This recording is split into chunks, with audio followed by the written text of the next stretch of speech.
Hold on. Wait. Shit, I'm in the wrong spot. Wait. Oh, we'll be right back.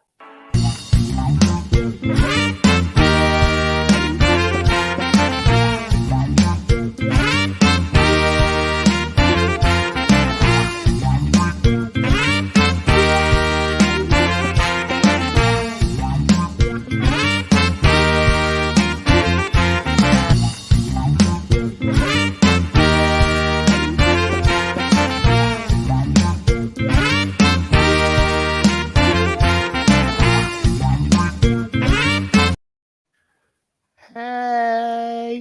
Hey, how's it going? Hey. We're at a new location today. We are, and hey, everybody, thanks as always for finding the Geek Spot. Yeah, man. It's our pleasure to be here for you. Yeah, it really especially if you're home and you're suffering from a Decepticon and you want to just tune in and watch us and hang out with us for a couple hours. I said couple hours. Yeah. Wow. That's not happening. They can just watch it back to back. They can. To back. How was your New Year's? I was quiet, man. Nothing. I New Year's itself was fairly quiet. I mean, I spent most of the day watching Netflix. Oh, Merry Christmas, Matthew Rocha. I'm gonna say it wrong on purpose. There's a show that came through that I watched most of. In the morning, and then I watched the rest of after midnight. Okay. But I finished it all on the same awake time, so that was good. Took my kid to see Sing 2 last week, so I went to the movie theater twice last week. Was I right about not safe? You know. Was I right about the scene that they showed in the credits being like the epic moment of the movie? The scene they showed in the credits. So the scene they show in the credits is when the old lion comes walking down the hallway that I still haven't found what I'm looking for, and I assume that was like the epic moment of. No, it had been set up way before that. Oh, okay. Still awesome, but the lion is voiced by Bono. Now I didn't know the lion was voiced by Bono. Now I may go see this. I knew that their music was in it. Yeah, I don't know if you saw the original one. Yeah. It's fantastic. I mean, surprise, but by the way, it's great. So I don't know if you saw Rocket Man. I doubt it, but yeah, Taron Rocket Man. Taron Egerton got the gig in Rocket Man because of Sing. He covered an Elton John song, and they were like, "Hey, you sound a lot like Elton John. Want to be in this other movie?" And then he and Elton John became good friends. Oh, that's awesome. And then Elton John popped up in Kingsman, not the new Kingsman, because I didn't see it yet. I don't think they could. I don't think that movie made enough money to afford Sir Elton John. No. But yeah, did that. Watched a lot of TV shows. Watched a couple movies on Netflix too. Yeah. Yeah, a little Don't Look Up. Yeah, I heard about that one. Little Death to 2021, which was hysterical. I'd highly recommend it. But yeah, Don't Look Up was good. Good. Both of them were satires for sure. One was a mockumentary. One was satiring our last 2 years of existence, really. Boy. But great cast. Phenomenal cast. Leo and Jennifer Lawrence. Kate Blanchett, who I didn't even know was Kate Blanchett through most of it. Oh, really? Meryl Streep, Jonah Hill. Yeah, I know the cast is pretty star-studded. The Unforgivable was pretty good, Matt said. I heard my wife watched that. She enjoyed it. Is that the one with Clint Eastwood and Gene Hackman? No. And nope. No? Oh, that's Unforgiven. Sorry. Unforgivable was with Sandra Bullock. Oh, okay. I do want to see that. I really like her. Sandra Bullock. It's the sequel to Bird Box. Sandra Bullock and I don't know. She's the one in the little Netflix icon. How was your New Year's though? Quiet, but not quiet. Low keyed. We went to Jimmy's house, hence the banner around us right now. Yeah, we went to Jimmy's and I didn't drink a lot. Like I like, Jimmy made a lot of food. Jimmy and Mark. There was only about 6 or 7 of us there. We did a lot of karaoke after the parade. About 2:00 in the morning it started, the karaoke, and went on till almost 6. What parade? Not the parade. The New Year's Awful Eve show that was on that Ryan Seacrest hosts? Got it. Oh, you didn't watch Miley and Pete No, Davidson? no, I heard about it. I heard about the slip, but no, There wasn't anything. No. no, she covered it up pretty good from what I saw. Yeah. No, that it was. Other than that, I watched a Netflix show from episode 1 to 10, so Wow. that we could talk about it tonight. Actually, it was impressive. It was. I watched a football player quit a football team, as we all did. Also It amazing. was epic. Dylan, happy New Year's. Charles, Space Force 2, February 18th. I couldn't finish Space Force 1. You were into it though, weren't you? I thought you were digging it. I was, and then it just kind of like swerved on me, and I don't know. Maybe that's another one. This is the year that I am actually going to catch up on things that I need to catch up on. Oh, yeah. This is the year. Yes. I have 62 days. You do. It's a commitment. Michael C. Hall got announced at Monster Mania. He is Dexter, right? Yes. Okay, cool. I'm just saying. Yeah. I don't know everything. Anthony Michael Hall. That's who I was thinking of. Yeah. He's not Dexter. You feel me? You know. I have this list. I have a couple of lists. And this one list is the list that I want to do desperately, but I know we can't. We would have to take an entire show just for this list. What list is this? Is every Nicolas Cage movie ranked worst to best? He's done 4,000 movies. He's done 92. So we're not going to go through the whole thing. I'm going to skim it until we get to 10, but not now. I think we do the bottom 5 and the top 5 and see if we agree. I can do that. But there's a couple in the middle that are like, oh, I know that one. Like, I don't know from basically 92 to 70. I'm not really sure of. Oh, they're probably his last 10 years of work then. It's everything he's done. I'm actually, since I'm in it now, we may as well just go along with it. Yes, I never heard of. I heard of Amos and Andrew. The Wicker Man, I heard of that. That's 77. He was barely in that. What's 92?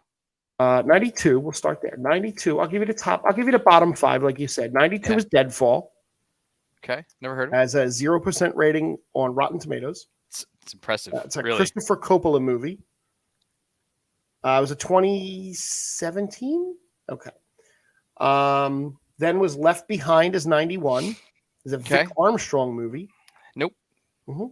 90 is Grand Isle. Okay. Nope. Okay.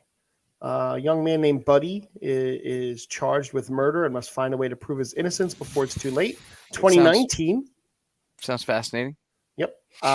Number 89 is 211. It's a direct-to-video. Yeah, I would assume. What do I got to do? Go to 87 here. Trapped in Paradise is at 88. Okay. Still no. Yep. John Lovitz is in this one with Dana Carvey. Oh, dear God. So that was 90 sometime, I'm guessing. Doesn't give me the dates, and I didn't look them up. Arsenal is 87. So that's the bottom 5. So here's the lesson, kids. So don't say you're only going to do movies. Bite the bullet, do some TV besides the history of curse words. Do some TV stuff. It's high art. Nick Cage refuses. He says, I'm a movie actor. I don't act in TV shows. They said, but Nick, you'll do great at it, and you'll be able to do a bunch. He says, no, I only do movies. No matter how shitty they are, I'm only going to do movies. Let me tell you this. As I'm scrolling down to get to the top, I'm going to do the top 10 here. Gone in 60 Seconds is 52. Well, this list is inherently flawed then. Right. And National Treasure Book of Secrets is 50. Well, that's National Treasure is 48. Nope. Also, this list is terrible. Yeah. Because Snake Eyes is 46, and that's in my top 10. Yeah, it's close. Family Man at 43. That was a great movie. I'm sorry. Clearly somebody that's in their early 20s. Con Air at 41. Dude, they're killing my top 10 here. Guarding Tess at 40. Well, that's fine. Okay. Shut up, Hudson. Jesus. Hold on. 35 is Snowden. I'm going. The Rock is 30. Oh, this list is broken. This list is 29 is Honeymoon in Vegas. Isn't that like that? So let me think. I'm thinking we're getting Raising Arizona. Let's see. It Has Could to be in the Happen to top. You is 26. That's also a good movie. Sure. You don't remember that one? No. That was the one with Bridget Fonda? Ghost Rider might be up there. Ghost Rider number 2 was 70, and I haven't even looked at the others. Oh. Hold on. We're at 22. I'm thinking you get Raising Arizona. I'm thinking you get Fast Times is 18. I mean, he really wasn't in that, but for like a blink, right? Thinking you get is Valley Girl up towards the top here. 17, very good there. Peggy Sue 15. Here we go. Top 10. Matchstick Men at 10. Nope. Okay. Leaving Las Vegas at 9. That's tough to put that low. I think that's low. Face Off at 8.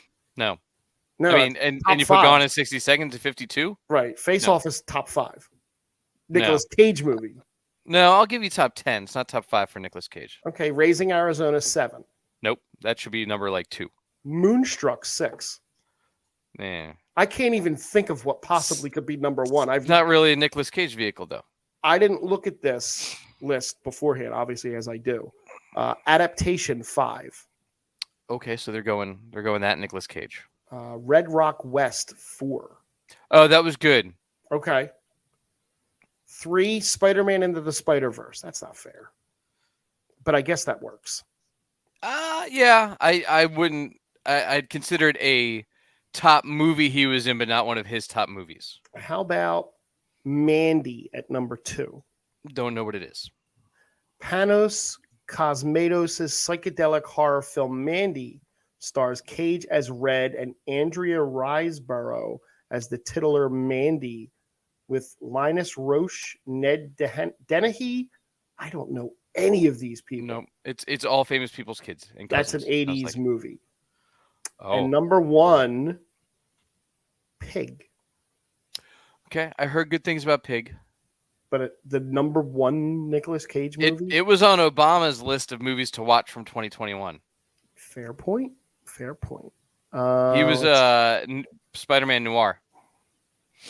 Matthew. And, I mean, Teen Titans Go to the Movies not being up there for his turn finally as Superman is a little upsetting. He in Spider-Verse? I closed the list. It's still Spider-Man Noir, Frank. I was answering, Matthew. Oh, I'm sorry. I totally wasn't listening. You don't know because you didn't watch it yet. That is on my list. First, that's at the top of my list of movies to watch. Is it? Thursday, I'm tackling it when I'm back home. When I'm back home from the office. It's a good plan. Yeah. So we did get Dylan did make a point back to Michael C. Hall real quick. Yes. That he would make a good Reverse Flash. Mm-hmm.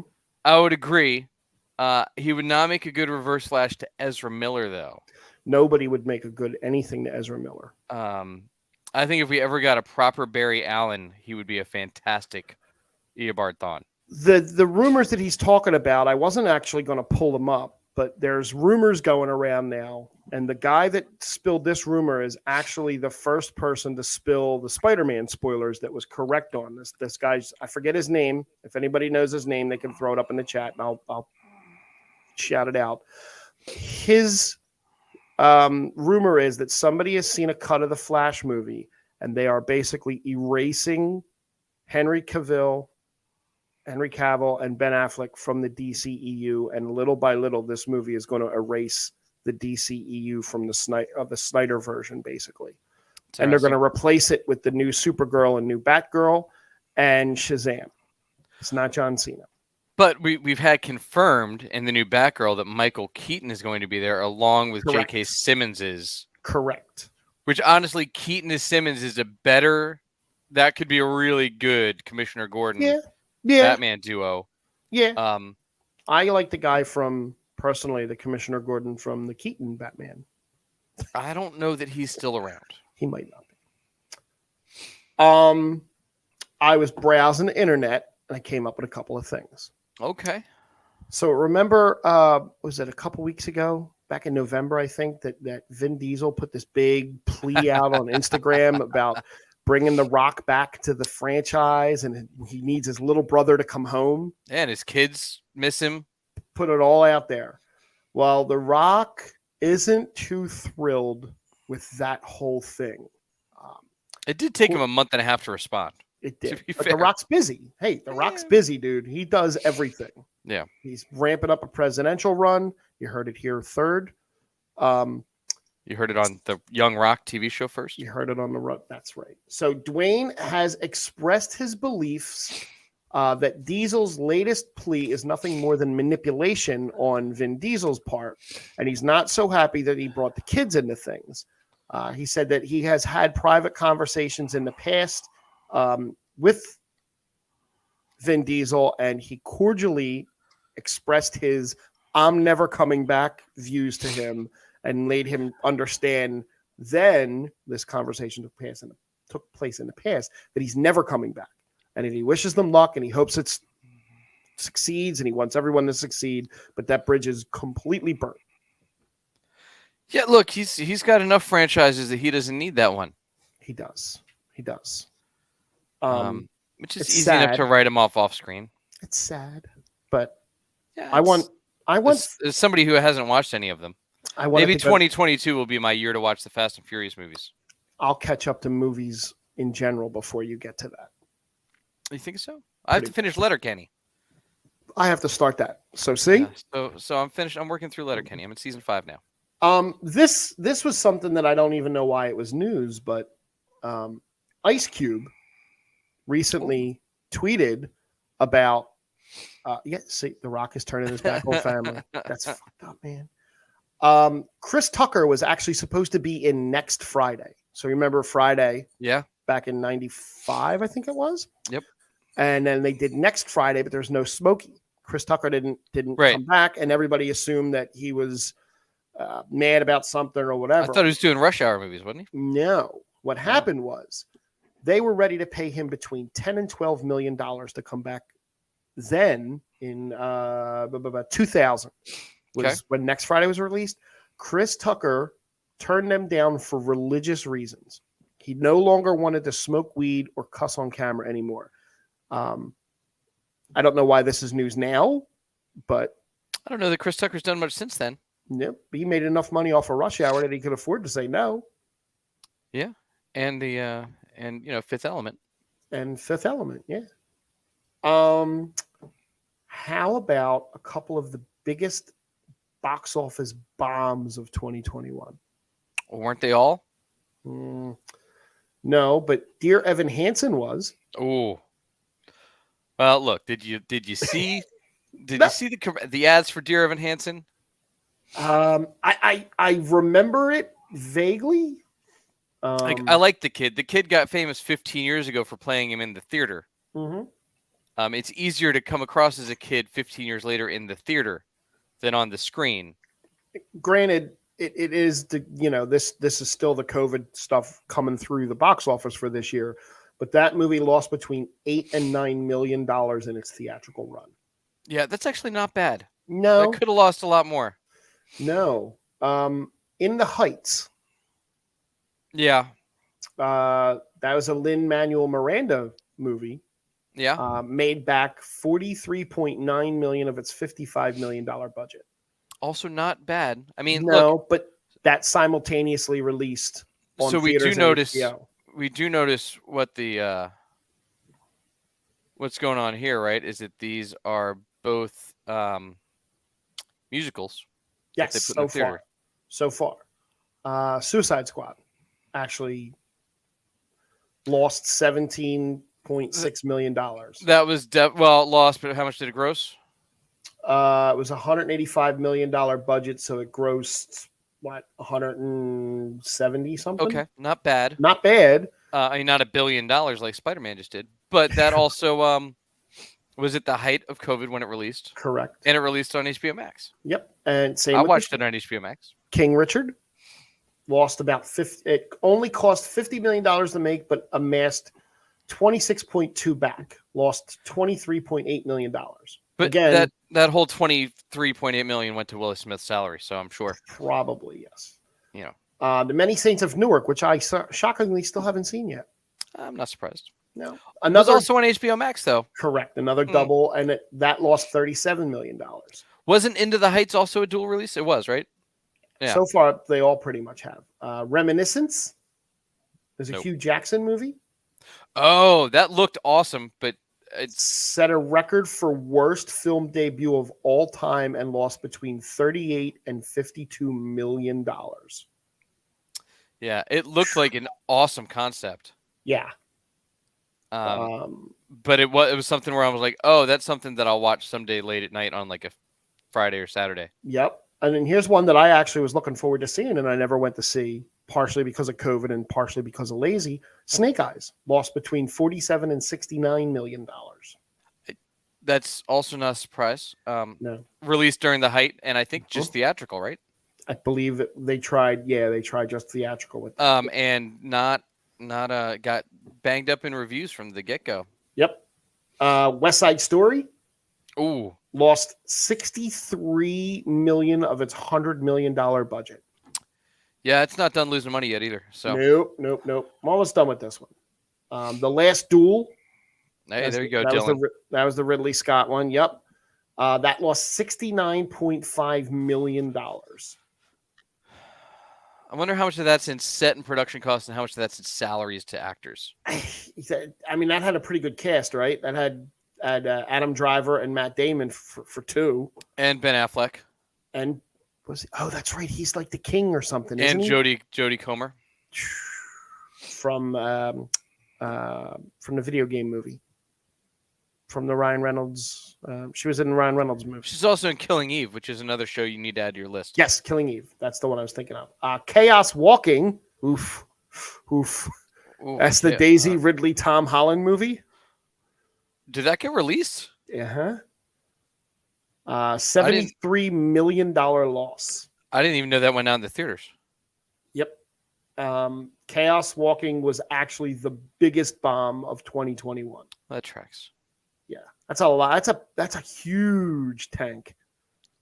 Snake Eyes. Dylan said Snake Eyes came out a week after Black Widow. Yeah, it is. It is a tough. And people were leery to go to the theater for Black Widow to begin with, let alone to go see Snake Eyes, which got panned the minute it came out. Yep. I got one more list before we can go to other stuff.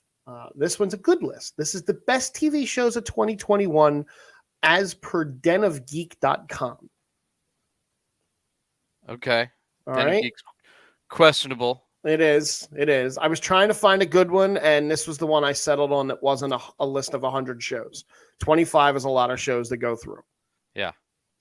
So we'll most likely speed through most of them because I don't know what Guilt is. That's 25. Okay. Reservation Dogs. What was this list again? Top 25 shows of top the best TV shows of 2021. Reservation Dogs has gotten really great reviews. I have not had time to watch it yet. Okay. Station 11. No, I know what it is, but no. No. Hacks at 22. Hacks is fantastic. I've raved about that since the summer. You have, but down all the way down at 22. Season 2 coming soon. This list is already shit. Hawkeye at 21. Nope. It's already way higher. Yeah, big time. Well, it depends on what this is. Everything. Let's see where we keep going. Yeah, let's see where it goes from here. Superman and Lois at 20. Yeah, that's fine. Okay. It's a Sin at 19. Don't know it. It's usually joyful for a show about the 1980s AIDS crisis. Oh, well, that sounds like and unusually funny for a series that will rip out your heart and make your blood boil while you're smiling. Sounds like something I don't want to watch. Great. Nope, I'm good. 18 is Evil. Evil was good. It's on Paramount Plus, so I didn't watch season 2. Okay. The Other Two at 17 is a TV comedy. Yeah, I might have seen an episode, but no. Shadow and Bone at 16. It's on my watch list. That's a Netflix show. Okay. It looks similar to a Game of Thrones. Okay. Wheel of Time fantasy style show. All right, so 2023 for me. Got it. The White Lotus at 15. Heard phenomenal things about it. It's an HBO Max series. Okay.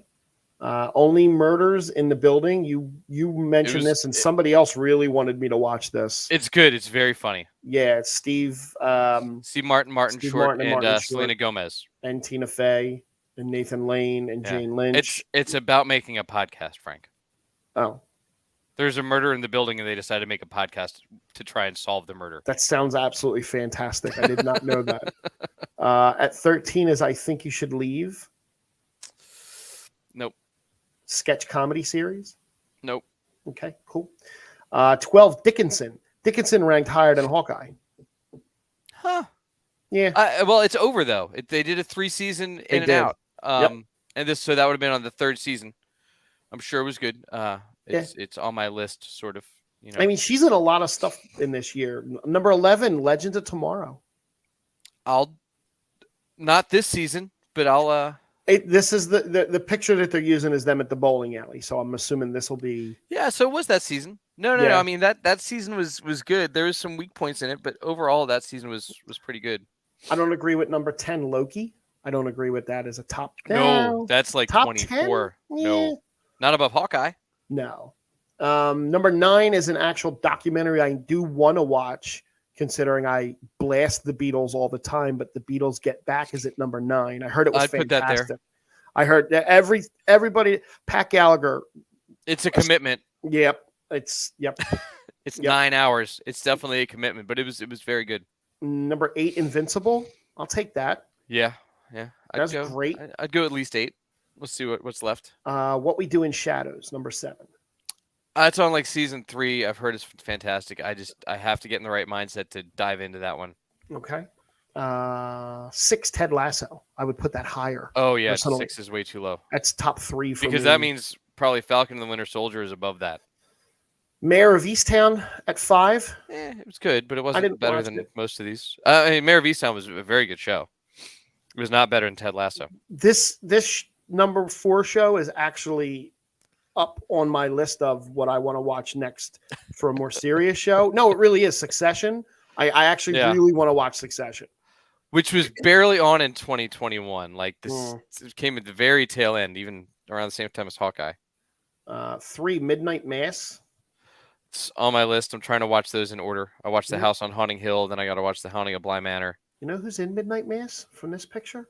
Rahul? No, I don't know who's in Midnight Mass for that. It's the kid from Friday Night Lights. He was the quarterback. Jesus. Yeah, that's who that looks like.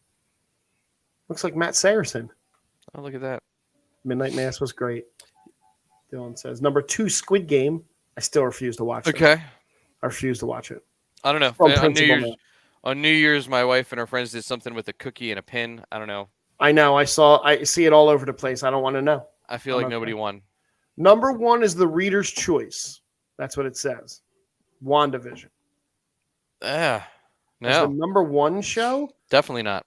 Not better than. It depends on what you're into, right? Like if you're into suffering and misery, that could have been your number 1 show. Correct. I would not put it above Ted Lasso or Hawkeye. Speaking of that, so there's that. So before we dive into what do we got? Cobra Kai and Boba Fett coming up, right? Yes, sir. So before we dive into that, so let's was some Marvel stuff on here. Where would you rank the 9 Marvel properties that came out this year? So we had WandaVision, Okay. Falcon, Winter Soldier, Loki. I'm gonna have to write these down. What If? Right? What If is at the bottom? Hawkeye. What If's at the bottom? Hold on. Eternals, Ooh. Black Widow, Shit. Shang-Chi, and Spider-Man. Well, Spider-Man's at the top, Okay. obviously. Shit. I would have to. Oh, that's a cool fact, Dylan, about Midnight Mass. I watched Haunting of Hill House specifically to watch Haunting of Bly Manor and then to watch Midnight Mass, and I did not. Hold on. Let me get I've not been ready to dig back in to the horror genre that deep. Wanda. Hawkeye. I have to write this down because there's so many. You can do yours as I. And for people that listen and aren't watching, I would Dylan let us know the creator got rejected by Netflix in 2014 for Midnight Mass being too controversial with religion. Then after the success of the other two, they gave him the green light on it. It's pretty cool. I'll add, that's definitely on my to-do list. Midnight Mass and Blind Manor. So my list, and I'll start from the bottom. The bottom of my list would be Loki. Wow. Then Wow. What If. Wow. Then Falcon and Winter Soldier. Then Shang-Chi.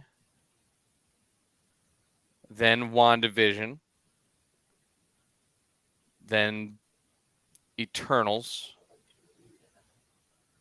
Then Black Widow, Hawkeye, and No Way Home. All right. At the bottom for me, definitely What If. Stone cold at the bottom. Then the Eternals. Okay. And then I would have to put Loki. And see, I think Eternals is going to hold up when people get to start watching it at home in a couple weeks. It's a good popcorn action movie, I think. I got Black Widow down there. It was good. It's just a little too late for that for me. But flip it, dude. It's a Yelena origin story. Yes. If you'd flip it that way. And then in the top 5, going backwards still is Shang-Chi, then Falcon, then Wanda, then Hawkeye, then Spider-Man. And I really liked Wanda. I really liked WandaVision. I thought that was a pretty good show.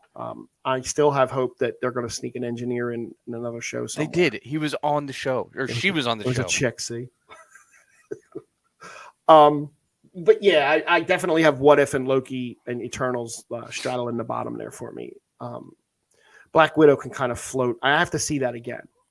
So, yeah, I watched it again, or at least parts of it, and just the stuff with her and Yelena just makes it so great.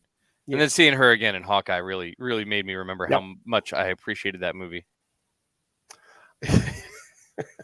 Dylan says, "Gotta suck for people watching the MCU in order and seeing Black Widow's grave at the end of it before Endgame." Yeah. If you take in the TV shows to account, that kind of sucks. No, he means the people that watch the stuff in chronological order. That's what I mean. Yeah, because if you add it. Oh wait, that's the movie. I'm thinking TV show. I'm so stuck on TV shows right now. Yeah. Well, you got a lot to watch this year. So much. So Cobra Kai, right?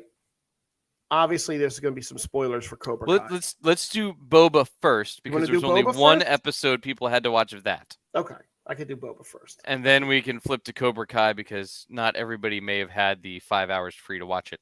Right. You don't want to talk about John Diggle returning to Batwoman in season 3, episode 9? Oh, that's exciting. Yeah, that's all my DC. I mean, look at the end of the Supergirl episode he was on. He went to go embrace the ring. I didn't know. I didn't watch. I'll just have to watch that scene because I'm not watching the last season. Oh, you'll love it. You should watch it. Nope. You're putting yourself through the Flash. You might as well. I don't know if I'll put myself through the Flash this season. I'm kind of on the fence on that one. I'm definitely on the fence. All right. So if you haven't seen Boba Fett, oh, that's nice. If you haven't seen Boba Fett, is that Diablo, Master of the Ocarina? Yeah. It was, but it's the twin sons. Oh God. Yeah. This actual we're gonna talk about episode 1, and obviously there's spoilers. So if you have not seen episode 1 of Boba Fett, you're kind of shit out of luck. Stop at 33 minutes and 55 seconds and come back when you're done. And that you've had almost a week. Yeah. So the first thing I'm going to start off with is that the beginning of Boba Fett was actually predicted 8 years ago. Almost scene by scene. Oh, on another TV show, maybe. It might have been on another TV show. It might have been by Patton Oswalt. And it might have been off the cuff. It was off the cuff, and I'm going to read it because I grabbed it from the internet.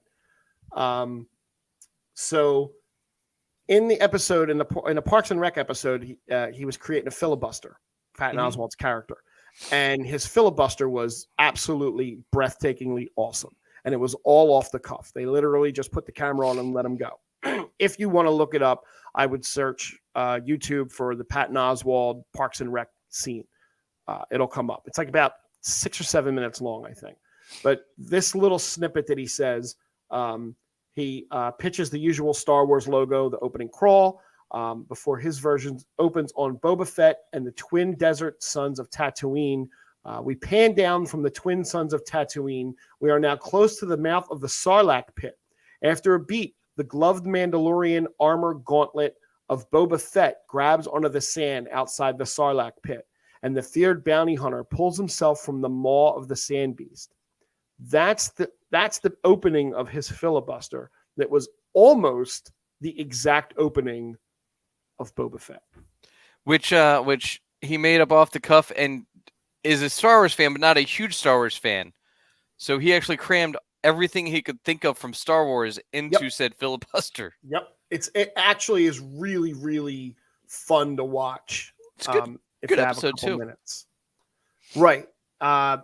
So, but the current show. So, what do you think? I liked it. I thought it was a pretty good start, but a very jarring end. There's one or two little things that didn't make a whole lot of sense. When he kills the one guy and then he tells her to take everybody else alive, that was kind of like, whatever. But I don't know. I liked it overall. What did you think? I thought it sets the continued precedent for the Star Wars TV shows of we're going to be slow. We're gonna be slow in our storytelling and shorten our episodes,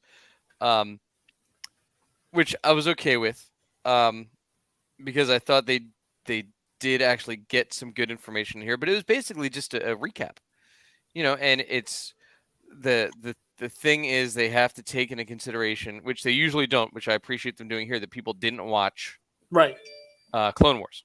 Right. Because in Clone Wars, you get a ton, and Clone Wars and Rebels, actually, you get a ton of evolution of Boba.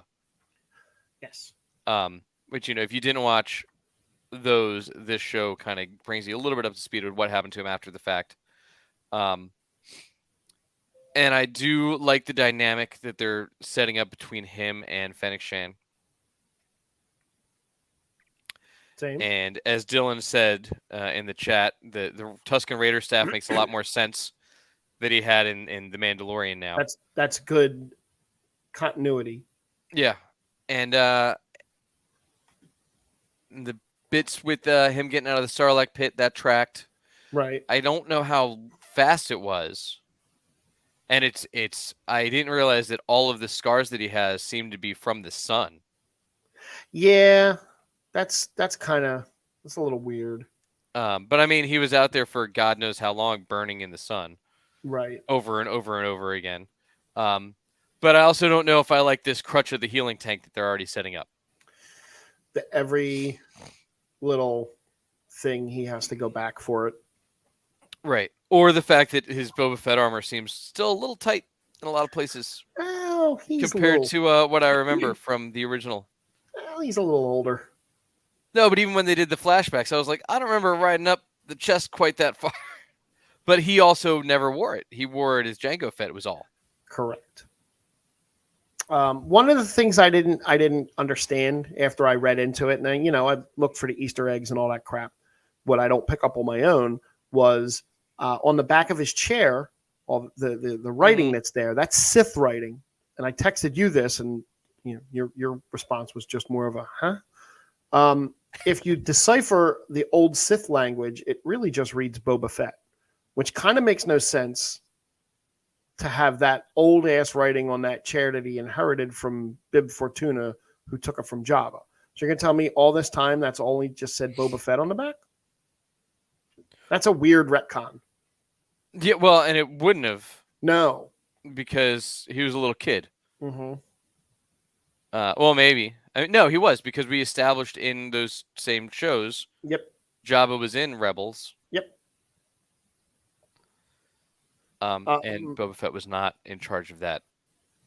Right. I mean, I appreciated seeing the barge destroyed. I liked the use of the flamethrower for the first time from him. Yeah. I like that they retconned a George Lucas special edition change. The beak that the pit had, they got rid of the beak. Right. Yeah. Let me see. The Jawa stole his armor. We're gonna get to Cobra Kai in a minute. Don't worry. I mean, it was good, but you really got to grab me a little bit more. I mean, it's Star Wars, and I'm thirsty for Star Wars anything right now. Yeah, it was a lot. It was a lot of here's what you missed. Mm-hmm. So I'm hoping the next episode starts propelling us forward. Unless it's a flashback of this episode, or what you missed last time. Yes, right. Which is another Mandalorian Star Wars trope. They did point out that the coins are Republic coins now. That the Rebel Alliance is on the coins. I didn't notice that because they didn't linger on it too long. It's quick. I wouldn't have gotten that in the Mandalorian. No, not at all. What else? Because the remnants of the Empire still seem pretty on point in Mandalorian. Yeah. Boba Fett's monster kills has echoes of Jabba's death. Yeah. We killed the monster. It's to wrap in the chain. Yeah. I mean, they're stretching for Easter eggs. Yeah. But yeah, I'm excited to see where they take it. You know, I have faith in Favreau and Filoni and Rodriguez now. Yeah. I you could tell it was written by Favreau because it was very much in the same vein as The Mandalorian. So I'm excited to see where this goes and where the other Star Wars shows go, so we can start to see that evolution of and how different writers take on this content versus we're now in our third season of like the Favreau Filoni model methodology. Yeah. So I'm really interested to see how other people attack it. I mean, an Obi-Wan camo wouldn't be bad. Were we gonna have a flashback? Maybe. I mean, Obi-Wan's dead. That's right. He is dead. So then there has to. Well, it would be a flashback then, I guess. Maybe. I don't know. Well, I mean, where he kills his dad. They're going to shoehorn some stuff in. Yeah, we'll see. I mean, I think his backstory was really, really explored in the animated stuff. So I don't know if you need it in the in this as much as we might get it. So like I said, I'm thirsty for Star Wars stuff right now. So I'm kind of latching onto it a little bit. But we have at least 3 shows this year. So yes, and I think we have some Marvel shows coming too. Maybe. Allegedly. Haven't announced anything yet, which is shocking. No. All right. The other show we watched. This is the one. Yes. Always Sunny in Philadelphia. If you have, dude, the ratio, the screen ratio of the earlier seasons screw me up, and I can't watch it. It's horrible on Hulu. So, by the way, they just started doing a podcast. Oh, goody! Where the guys go back and they rewatch the show.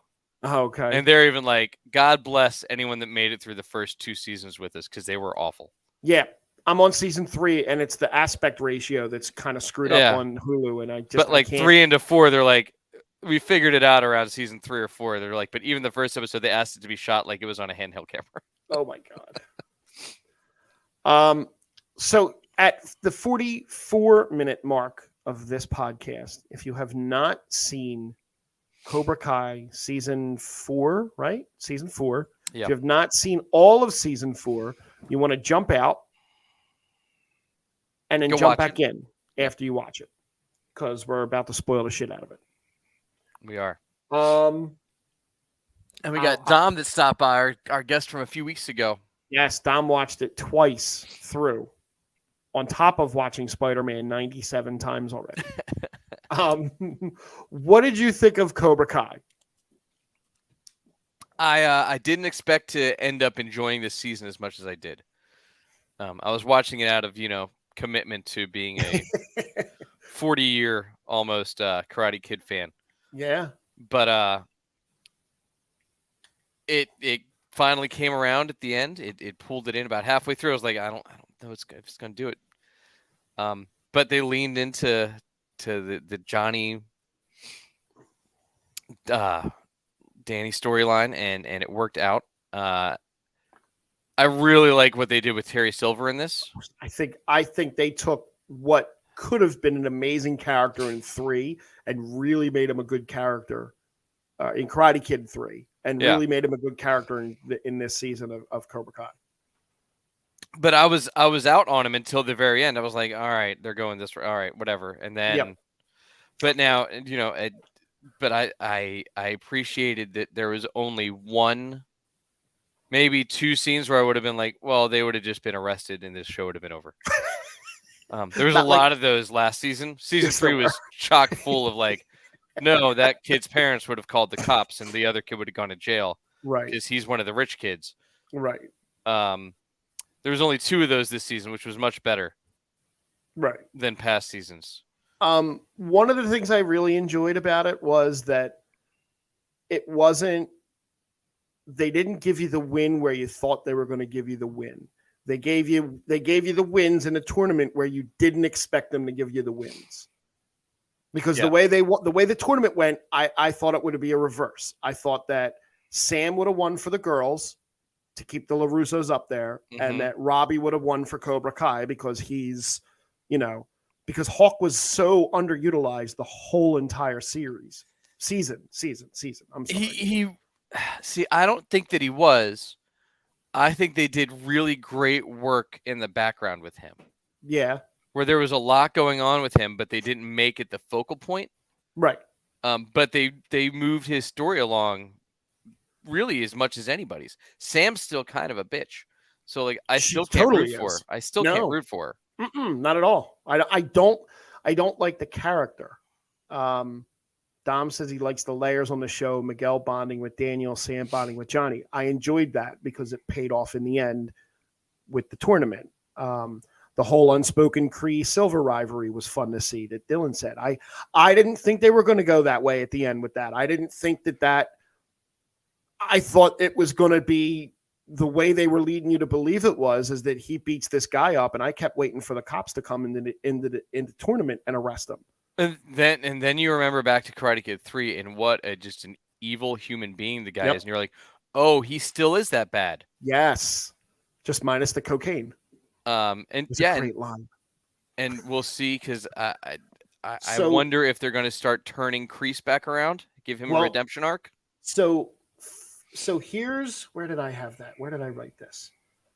Right now, season 6 is being written, and the showrunners hope for more beyond 6, and they still have an actual end game plan for the series that they're keeping in the story. Like, they have an actual end game. Actor Thomas Ian Griffith, who plays Terry Silver, says that they recently wrapped season 5, and they recently wrapped season 5, and that's going to be even better than season 4. So season 6 is do we get Hilary Swank? So I mean, maybe. I mean, so due to Netflix's due to Netflix's early renewal, Cobra Kai season 5 has already finished filming. With minimal special effects and the increasing popularity of the show, it's possible Netflix could release the 5th season sometimes in 2022, possibly much sooner than the winter window the previous 2 seasons have. They'd be really smart to release it sooner. Yes, Dom, that was where I was going next. Dylan said Cobra Kai is just a story of a bad place, bad time. Every time they try to resolve something, someone screws it up. Dom asked if you think Mike Barnes comes back next season. Absolutely 100%. Yeah, and Frank, we were talking about it the other day. That's why I said Hilary Swank for season 6. Yep. They I think they realize now that it's starting to get popular. All right, we got a slow roll. Yep. These people coming back. They asked somebody, they're trying to cram everybody that they can into their first couple of seasons, and now it's like, oh, people like this. We just burned every bridge we had. Somebody associated with the show said that they could bring Hilary Swank in, but bringing in Jackie Chan and Jaden Smith won't work with the current story. No. Because Hilary Swank is still technically attached to the universe that they're in. Right. Because I never saw that movie, so. I did, but it's probably been 30 years. That was what, so 2 of the questions I had for you is, do you think Terry's betrayal sets up Mike Barnes' return? Obviously, I think he brings him back as his secondary sensei. Right. The way Daniel brought Chosen back. But right. And I think that's what it's going to be, right? It's going to be Karate Kid 2 versus Karate Kid 3. Right. And but then where does Johnny fall? Well, so Johnny is going to find out, like I texted you, Johnny is going to find out that Miguel's dad is actually the cartel guy from the Ozarks, and Netflix is going to bridge their shows. Jason Bateman will be in Cobra Kai season 5. That's what I'm saying. But he'll be in it as Teen Wolf too. That would be the most epic deep dive thing ever. What do you think Tori will do, knowing now that she saw Terry paid off the ref to call the match for her? I think she will end up telling Robbie. And then we'll see where it goes from there. I think she ends up coming over to Johnny's side. Yeah. Do her and Sam keep their little bitch fest going? I don't think Sam will let it go. I think Tori would. Right. Which is why I dislike the Sam character so much. I was less than thrilled when I was like, oh, they're doing the next generation now, bringing in the 8th graders or the 7th graders or whatever. Yeah. I was like, oh my God. Yeah. Now we're doing middle school. Okay. Bring that in, I guess, because then you make, I mean, all this show does is it says, how can we recycle this theme that we just used here with somebody else? And they just keep layering, like Dom said earlier, like they just keep moving that onto somebody else, onto somebody else, onto somebody else, right? Yep. Because then you get that with Robbie and the kid who saw Miguel? Somebody say today, no, not Miguel. Oh, Kenny, who somebody said that he should be Miles Morales if they that do was a. Danny. Yeah, that was Danny. I saw that too.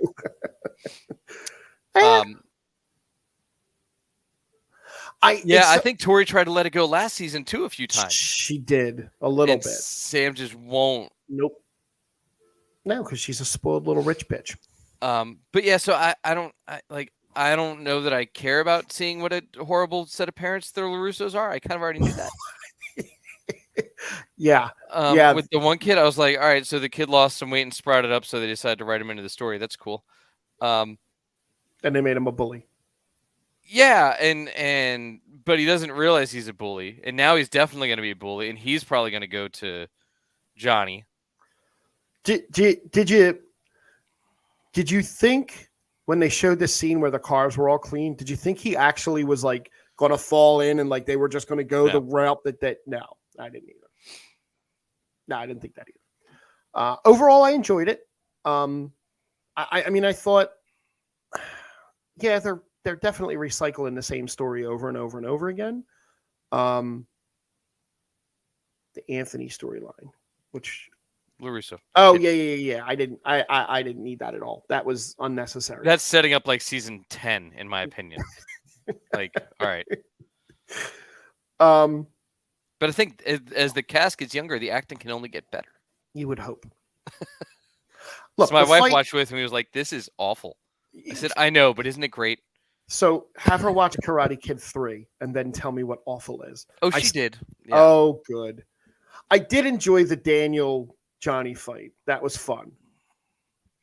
It was. And the hockey guy fight, I'm like, I don't think security would let all this happen. No. As soon as he grabbed that hockey stick, they're right there on him. Like, I feel like Danny's getting tased. Why did it now why he should have? Why did it feel like Johnny's training for the night fight lasted a week? Because they were fighting that night, remember? Oh, yeah. It was the next morning.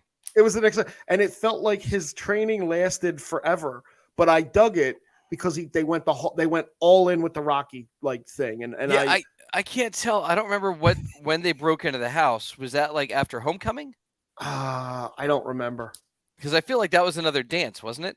It was a party, maybe. And this was prom. So what else do we have left? Oh, this was junior prom. So we have all senior year to go.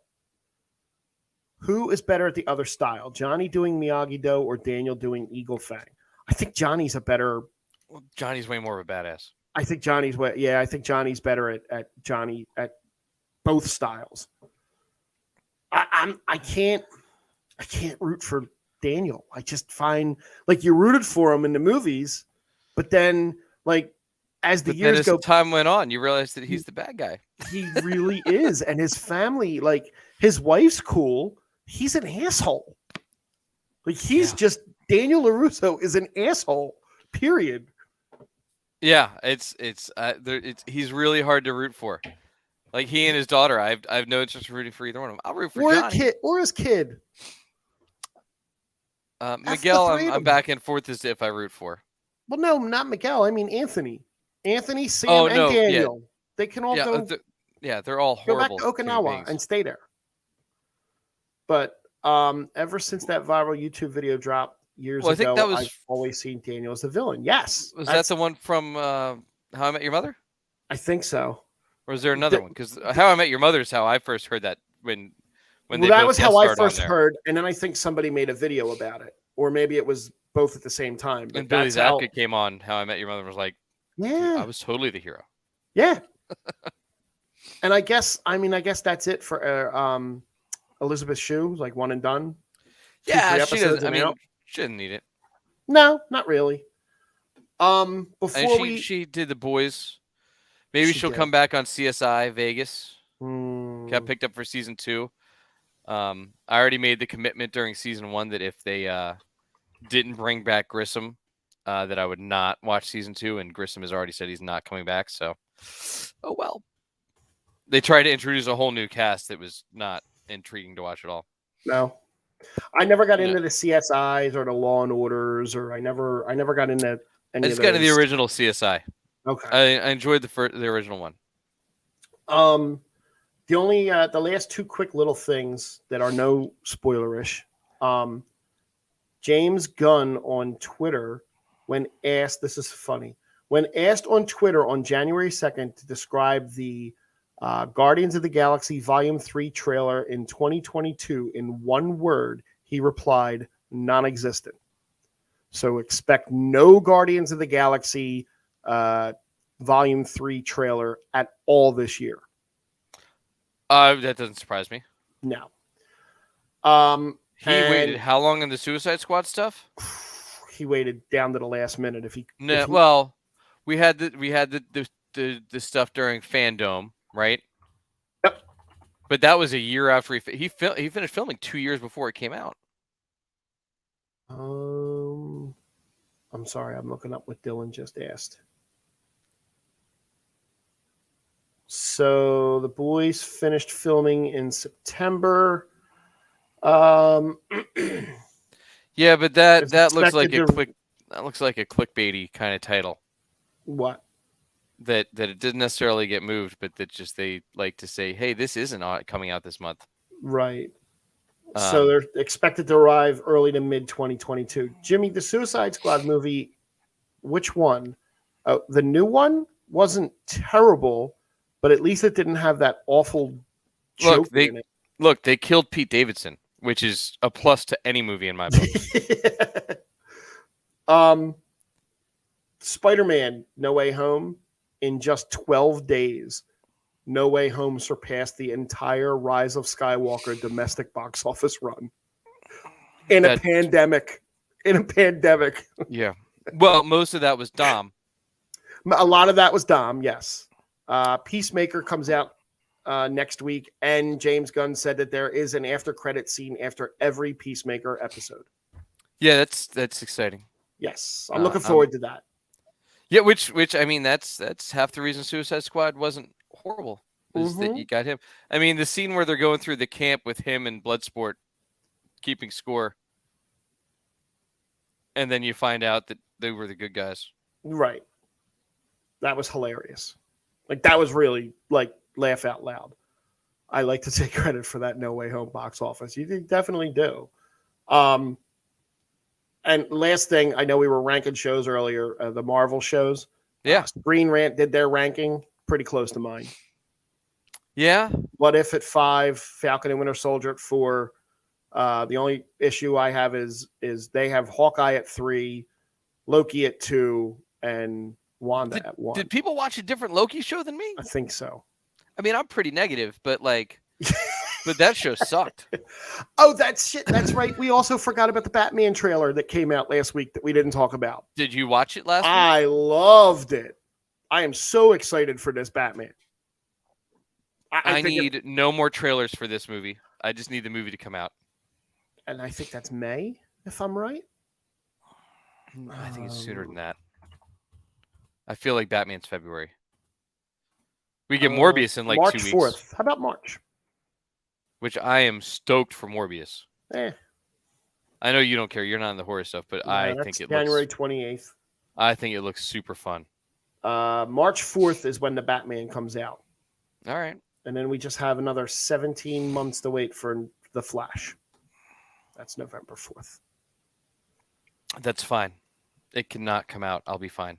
I'm losing steam on it, is what I'm doing. I just don't want to see Ezra Miller in anything ever. I'm just losing steam on it. So, but hey, everybody, thanks for finding the Geek Spot with us as always. Tell a friend. Tell them to come hang out with us next week. We're here every Monday at 7. Tell them to check it out and subscribe on YouTube, Facebook, Twitch. Find us on podcasts, wherever you get them, Google Podcasts, iTunes, all those fancy places. Give us the 5-star rating, hit a like and subscribe. And Dylan, we are also excited for Aquaman 2. I think we talked about that a little bit last week. But we got to thank you all for finding the Geek Spot with us, and we will see you all next week.